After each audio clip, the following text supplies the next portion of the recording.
Mindset is like the messages app on your mobile phone that works in the background to notify you that there's a new message. So you may not see it working, but the moment it stops working, that is the moment you'll know how important it is.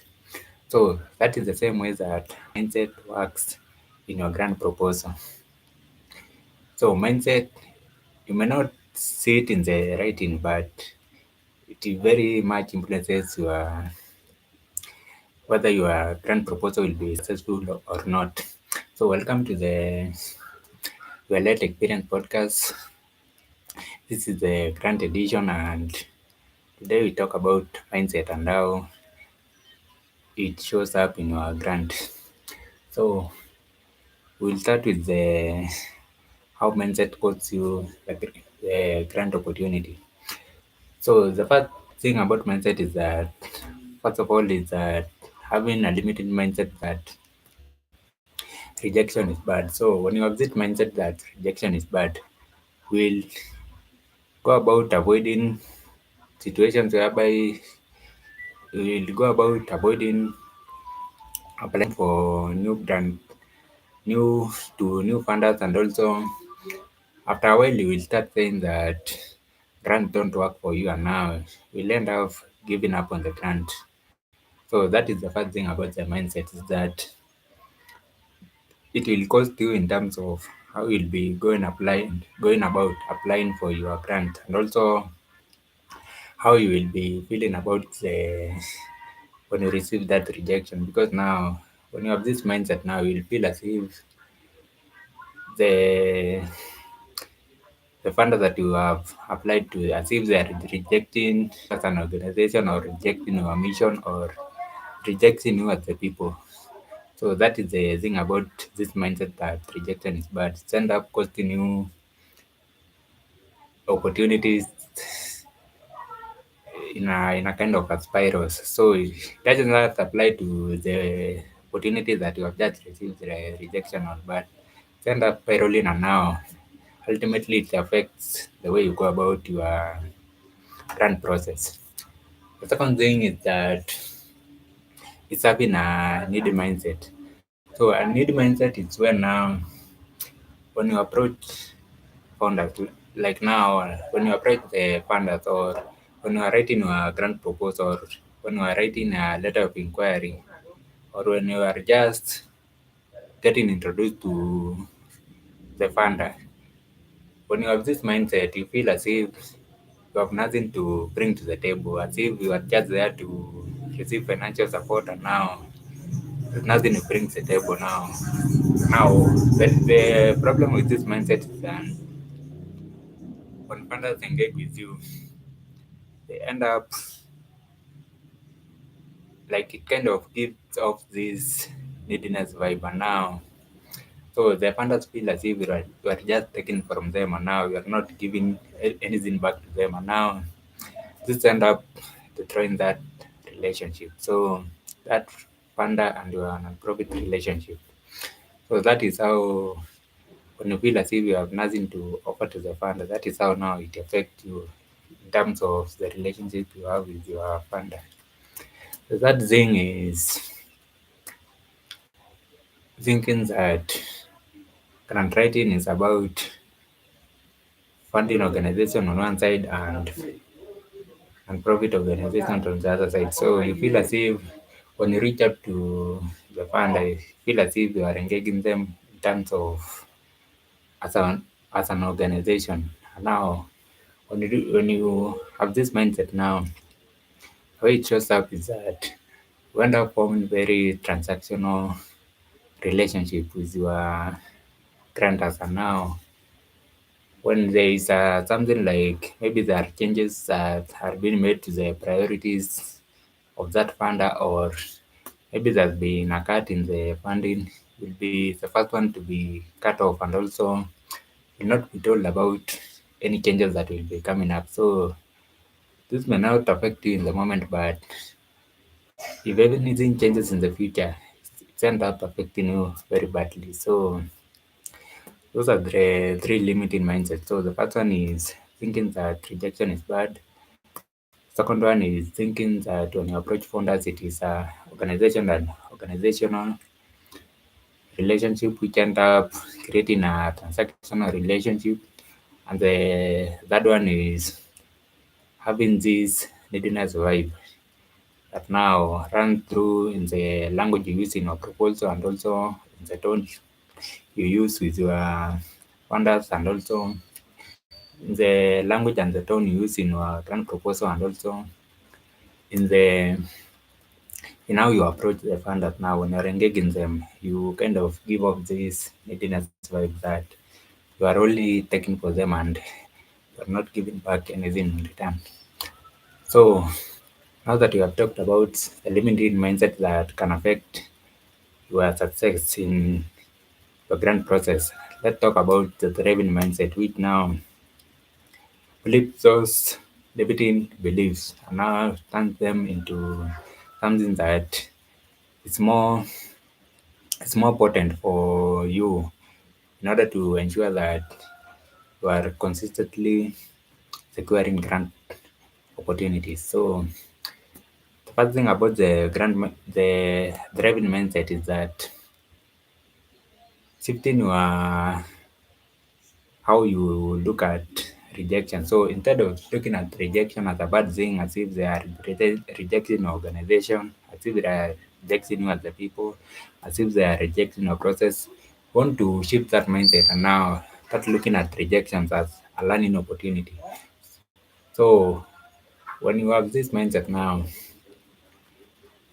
anytime you receive a rejection, you instead of just keeping quiet and thinking that you have done anything wrong, you'll be reaching out to the fund and asking them, hey, we got this grant rejection. Can you tell us why we got this rejection so that next time we can go about applying for this grant in a better way.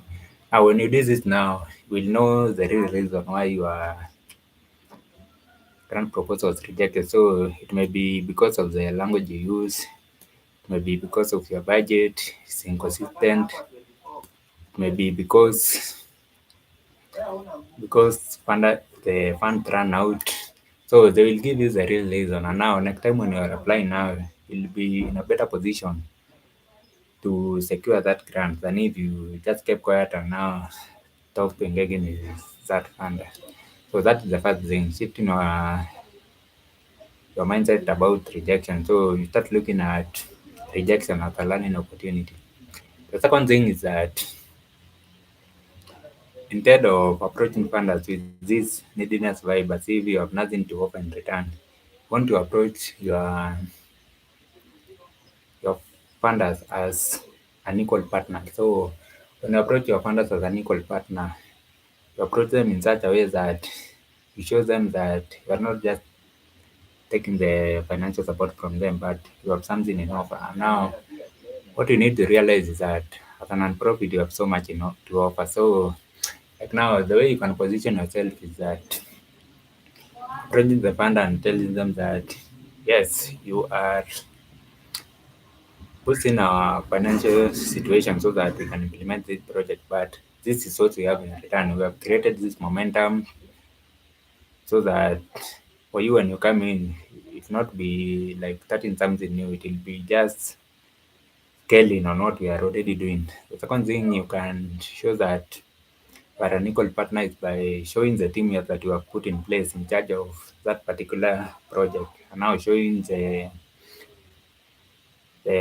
experience and the capabilities they have that they bring to that project to make sure that that project is a success. That thing you so that way you show what you bring to the table is by showing your sustainability. So you want to approach them in such a way that you have your sustainability plan in place. So sustainability plan is about how you will be funding the project after that grant period is over. So you don't want to just tell them that to approach them means that you have no plan of what will happen next after that grant is over. So if it is something like a 2-year grant, you want to have that plan that when that grant is over, this is what we'll be doing. In the next 5 years, this is what we'll be doing. In the next 10 years, This is where we are looking to be at.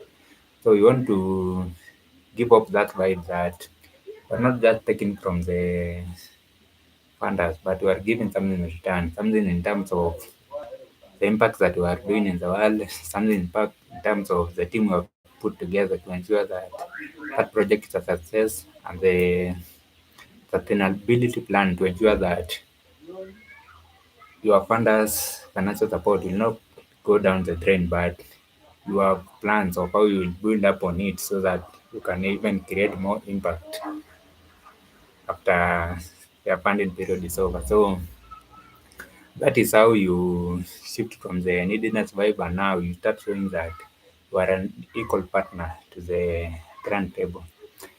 The third thing is about the transactional relationship. So when you are approaching funders, don't approach them as if they are an organization, but approach them as people.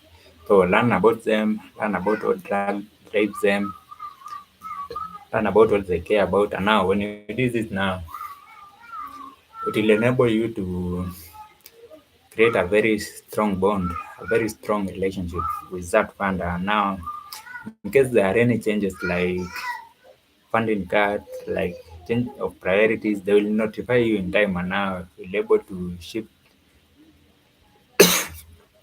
will be able to shift accordingly, and also will be able to plan well for the future, because now we'll be kind of knowing that this funding is coming to an end, and now it's time for me to start looking at other ways to fund our project. And also in terms of your funders will be in such a position when you approach them in terms of the relationship, they'll be in a position to introduce you to other people that may be very important to your project. So they can introduce you to other funders, they can introduce you to leaders who maybe currently you don't have access to. They can they can introduce you to companies which can use their CSR to get engaged in your project, and also it can help you in terms of having that trust with them, the trust that you know that everyone is doing their part, so you will not have these worries about what will happen next. You'll be having that trust, and now that trust will be enable you to know what is going on, know if there are any changes coming, and also you'll be in the loop of getting introduced to other people who might be very important in ensuring that your project is a success. So those are the three things about the driving mindset. So the first one is stop looking at rejection as a bad thing and start looking at rejection as a learning opportunity. Second one is doing away with this neediness vibe that you have nothing to offer, and now approaching your funders as an equal partner, whereby you are offering impact, you are offering sustainability plan, and you have a team in place to make sure that that project will be a success. And then the final thing is that approaching your relationship with the funders, not in terms of organization, and you're a non-profit organization coming to the funding organization, but in terms of the people. So this is about building very strong bond with those people by interacting with those people. And so that's all I have for today, and I'll see you in the next session. Bye bye. BDM.